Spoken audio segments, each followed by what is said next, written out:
My psycho grandmother confronted my bully's mom and bit her toe off. Here's what happened. Subscribe to Am I the Jerk on YouTube and hit the bell for notifications.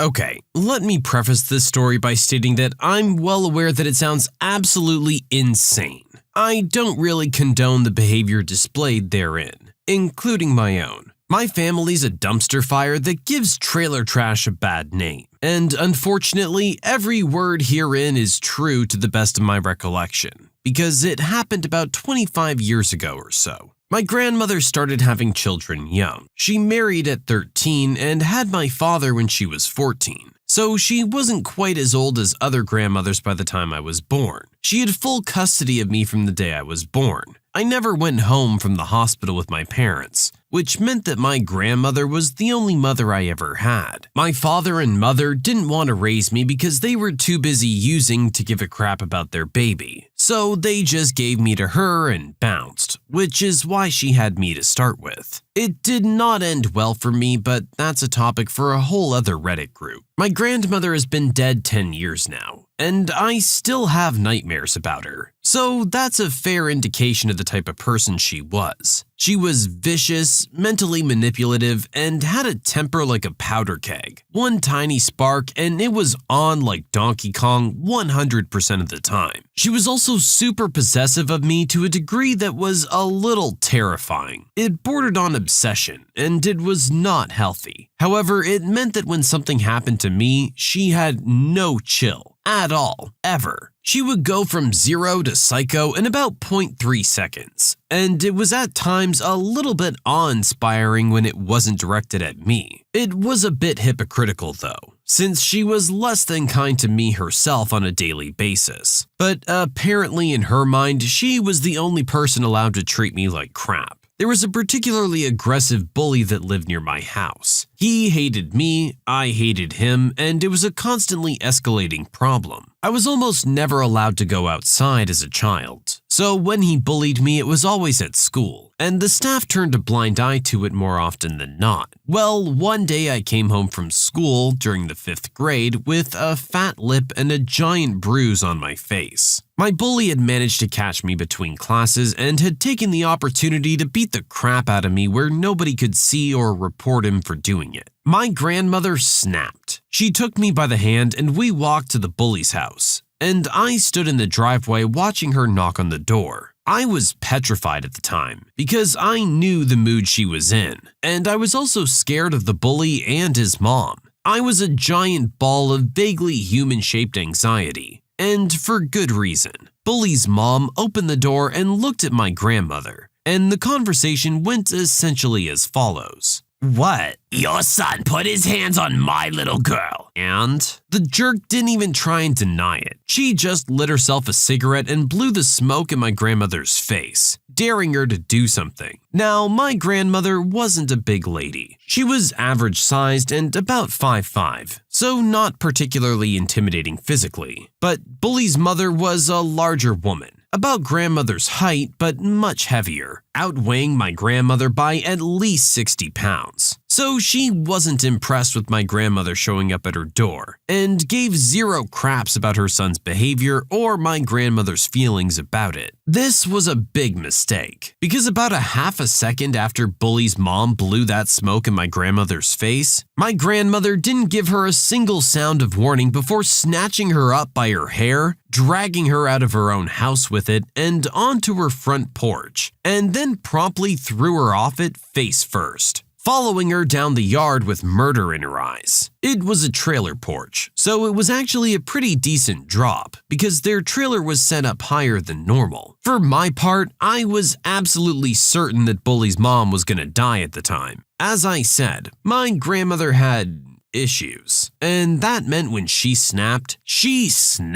And when that happened, she was capable of almost anything. Bully's mom took the fall like a trooper though, and came up swinging. She managed to clip Grandma's cheek before Grandma managed to get a good hold on her hair again, and used it to fling her onto the ground. Grandma managed to hit her a few more times before she managed to pull Grandma down with her. The two of them were rolling around in the dirt like a pair of angry dogs, snarling and swearing and biting and clawing at each other. It got ugly. So very ugly. Bully's mom was a tough cookie though, I'll give her that. She was giving as good as she got for a hot minute, but she wasn't ready for what Grandma was capable of. They wrestled on the ground for a while, but Grandma finally got Bully's mom on her back and started feeding her knuckle sandwich after knuckle sandwich while sitting on her chest. Then Bully's mom made a terrible mistake. See, she tried to use one of her legs to hook my grandmother and either flip her off or kick her in the face. I'm not sure which it really was. But the end result was that her bare foot was way too close to my grandma's mouth. Grandma's response was to turn her head and bite one of Bully's mom's toes clean off at the joint and spit it right back into Bully's mom's face. I will never forget the look on Bully's mom's face when it happened. It was a combination of horror and WTF rapidly followed by pain because she started howling like a scalding cat, and the whole time my grandmother was still messing her up. Only now, Bully's mom wasn't trying to fight it. She was just trying to get away because she finally realized that Grandma was crazy as heck and absolutely capable of killing her with a smile on her face and a song in her heart. This was the point that the cops showed up and separated the two of them. They had to pry Grandma's hands from around Bully Mom's throat to do it. Bully's mom was out cold by that point and purple, so one officer put my grandmother in the squad car with me beside her, while the other called an ambulance for Bully's mom and looked at her toe. Then came the explanations, and most people would have been screwed by that point. They really would. But Grandma, without question, was the best actress that I've ever seen. If she'd used that skill in movies or theater, she could have been an Oscar winner without a doubt. It was extraordinary. She could rewrite whole events, and even if you knew that she was lying, she'd end up having you believing her version and questioning your own memory and sanity. To this day, I have no clue how she did it. The story she spun for the cops was one of her greatest works of fiction, and this is how it went. Grandma claimed that I had come home from school after having been assaulted by Bully, and that she'd wanted to speak with Bully's mom about his behavior, and try to work out something to correct the problem between our families in a responsible way. But when she knocked and Bully's mom answered, Bully's mom was hostile from the beginning, and eventually became physically aggressive when my grandmother said that either she dealt with her son or Grandma would be informing the authorities immediately. Then came the big performance, and what a performance it was. Tears started to trickle down Grandma's face, and she used her most quavery old lady voice to say that she and I had turned to go, but that Bully's mom pushed me off the porch, and after I hit the ground, she tried to do the same with Grandma, but that Grandma had grabbed her out of reflex as she went down, and they'd ended up falling together, with Grandma on top. Grandma claimed that the bruise I had on my face came from the fall, not the previous altercation, and that once they were on the ground, Grandma had just lost it. And could the officer really blame her? That woman had just assaulted her and her child, and she was only one old lady. She was so scared that if Bully's mother got up, she'd hurt me or her, and Grandma wouldn't be able to stop her again, because it was only luck that put her on top when they fell. All the while, she cried quietly. Not big sobs, nothing showy, just silent tears sliding down her face, and that tiny, quavery old woman voice as she apologized for her actions, because she was just so scared. Then the officer looked at me and said, "Is that what happened?" It was a come-to-Jesus moment for me, and while I'd like to say that I told the truth and that I did the right thing and was honest with the officer about what happened, I can't, because that would be a lie. I absolutely did not do any of those things. Instead, I looked at Grandma and let the fear and the stress of the situation just rise up and swallow me. And then I used that emotion to promptly burst into tears myself. I didn't really talk, just nodded my head and cried and clung to Grandma, who stroked my hair and rocked me back and forth while I was trying my best not to look the officer in the eyes. I knew I was was nowhere near a good enough liar to pull it off if he was looking dead at me. So I hid my face against Grandma's shirt and just did my best to seem traumatized. He bought it. Hook, line, and sinker. Bully's mom ended up being arrested for assault, disturbing the peace, and possession of an illegal substance, because when they searched her, they found a small baggie in her bra. This all occurred in the mid-90s, so possession was no joke at the time and had heavy penalties. Bully's mom also ended up being responsible for my grandmother's hospital bill for the sprained wrist she ended up with from pounding Bully's mom's face like a meat bongo. The toe never got reattached, and Bully's mom ended up losing her job and going to actual jail for 4 months, and was on probation for like 3 years after that. My grandmother didn't catch a single charge from that day's events, and Bully's mom's family eventually moved from the trailer park, and I never saw any of them again afterwards. The moral of this story? Never mess with old trailer trash ladies. You might lose a toe. This is all kinds of messed up in so many ways. You obviously want to have the conversation that this isn't how any of this should have gone down. And the adults here are not acting like that by any means. They're the ones that are supposed to be setting a good example and showing that you can come to terms over disagreements. Instead, this is how things played out. I can't say that they're really teaching the kids a good lesson here. Our original poster seems to have grown up okay because they acknowledge exactly how messed up this is. There's a whole lot of stories about the kind of stuff that goes on in trailer parks, but I'd like to think that this kind of thing doesn't happen that often. You can submit your own stories to be featured here on the channel. The story submission link is in the description below. And if you want to listen to some vibey music in the background, check out easymode, also linked below. And don't forget to subscribe. Every time my upstairs neighbors decide to throw a party, I just turn the power off. I used to live in an old renovated farmhouse with one apartment upstairs and mine below. I would have to get up for work at 3 a.m. every day. Hardworking mom upstairs worked 2 jobs for her very obnoxious kids. Every time she worked an overnight shift, they would throw parties and be rowdy like heck. Loud music, banging on the walls, and what sounded like them bouncing medicine balls on the ground. I went up several times and knocked and told them, "Look, I'm not going to tell your mom or call the cops. I just want some sleep. So keep having fun, but please keep the noise down so I can wake up to work at 3. I did this several times in a week one time, and they finally told me, "Go screw yourself, old man." I was 23, by the way. I knew my landlord, and he and I knew how to work on houses. So he gave me the only key to the basement where all the electrical, hot water heaters, etc. were stored. After being told to go screw myself, I had enough. I went downstairs, flipped off the breaker to the upstairs apartment, locked the door, and went back for a peaceful night's sleep. I woke back up at 3 and turned the power back on as I left for work. Every day the parties got loud for the next 2 weeks. I would simply go turn off their power and enjoy a nice night's sleep. After that, no more parties. I think the message came through. Yeah, I mean, it's probably not as much fun for them after that. They all probably just ended up going to a different friend's house, but either way, at least your problem was solved. Original poster was being really cool about it too. They weren't going to report them or anything or even tell their parents. They just want to be able to sleep. And I think anyone can relate to that, except for these kids. Too bad they gotta find somewhere else to party now.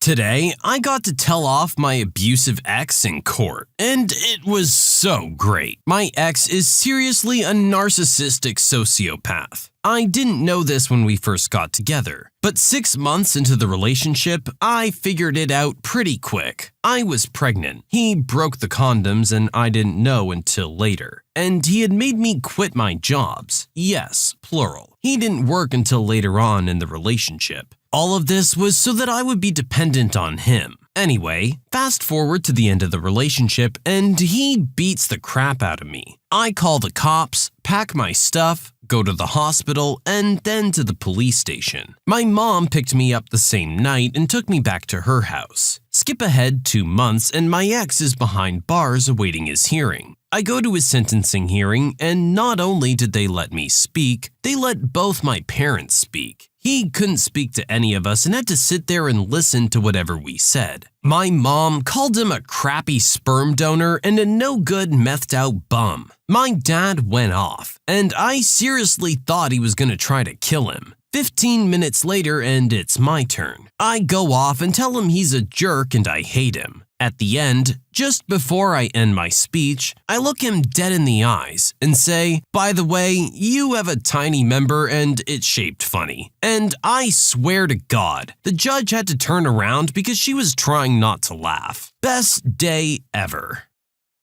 All joking aside here, and good one, by the way, I got to assume that that is a very satisfying moment to be able to sit in front of them in a court and just be able to let everything out. And there's nothing they can do about it. I'm sure there was a lot of stuff that you had built up over time. And your parents too. At least your dad, by the sound of it. And it's good to have a safe space to let all that go. All I can say is good for you for being brave enough to move forward and put this whole thing behind you. Entitled Dad thinks I'm a creep for watching over my brother. My brother and his friend wanted to go ice skating. My mom told me to go watch over him to make sure he doesn't get hurt. So I did. For our cast, we have me, Entitled Dad, Entitled Dad's kid, my brother, and my brother's friend. After a few minutes of watching brother and brother's friend, I spot Entitled Dad and Entitled Dad's kid out of the corner of my eye, looking at me. I get uncomfortable and decide to wave at them. After a few minutes, Entitled Dad whispers something into Entitled Kid's ear, and then walks up to me. "Excuse me, do you know how bad of a crime this is?" "What?" "Stalking someone, especially children, is bad." "I'm not stalking them." "Yeah, right." "I'm 17, but people tell me I look 19, so I guess he just thought I was a grown man." "I will call the police." Entitled Dad then walks up to my brother and his friend and says, "Excuse me, do you know this man?" He then gestures to me. Friend actually has Tourette's, so she seems really nervous and starts ticking. My brother answers, "Course I do, he's my brother." If that's what he told you to say, he's lying. "What the hell? If you're trying to kidnap us, it ain't gonna work." Again, she has Tourette's, so she also has verbal tics. "Are you sure you know this man?" "You're an idiot." Entitled Kid suddenly walks over. "Stay out of this." "Mom's waiting." "Give me a minute." "Okay." "Seriously, mister, stop it." "Creeps like you should be burning in hell." "F you." Entitled Dad obviously doesn't know that friend has Tourette's. "What did you say?" She has Tourette's, okay? "I mean every word of it." "I can see why." "Yep, that's just my brother being himself." "I don't know what Tourette's is, and it's a stupid excuse." Some random dude notices the commotion. We'll call him Joe. Excuse me, I overheard the commotion and I couldn't help but see if I could be of assistance." "Yeah, you can. This creep's planning to touch these children." "Do you have any evidence of that?" "Yeah, I saw him go up to these children." "He's my effing brother." Remember, these kids I'm watching are 11 and 10. I'm not surprised they'd act that way in this situation. "So these kids are your siblings?" The girl is my brother's friend. Joe, now talking to Entitled Dad, "Sir, if they all say they know each other, they probably do. I'm gonna have to call the police on you if you continue. Seems kinda drastic." Entitled Dad took the threat seriously. He left and glared at me. "Thanks." Don't mention it." After that, we left. Joe, if you're reading this, thanks. Entitled Dad, seriously, stuff it, you jerk. I mean, when you go up to the kids and they say that yes, they're with the person, that's kind of where the situation ends. Not a whole lot more you can do there. You can't just go around assuming that everyone's got creepy intentions. I don't know what our original poster was doing that gave Entitled Dad this initial thought, but it wasn't correct. I'm guessing he just saw someone who was a little bit older sitting around and watching kids. And he wasn't quite old enough to be the parent, therefore thought he was doing something inappropriate. And that's great. You're keeping an eye out and you want to make sure everyone's safe. But like I said, they've already acknowledged with the kids that they're with that person. You gotta take them at their word. Otherwise, you're accusing people of some pretty serious stuff on no grounds. It is a good thing that Joe came around when he did, though. Otherwise, this could have escalated to a whole other level, involving violence or police or something like that. Clearly, this entitled dad just wasn't ready to listen to reason today, at least not from our original poster. When you subscribe, make sure to hit the bell to turn on notifications. Put the playlist on in the background to finish listening to all the stories. Or if you want to listen to some vibey music in the background, check out easymode. If you like Am I the Jerk, give Am I the Genius a shot. Everything linked in the description.